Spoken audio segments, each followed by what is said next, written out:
Ребята, всем салют! Хочу показать.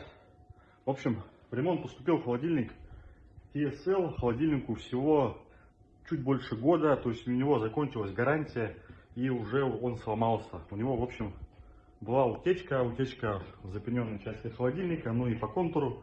В общем, тут все сделал, сейчас все отлично, все хорошо, все работает. Вот такое вот, ребят, качество у современной техники.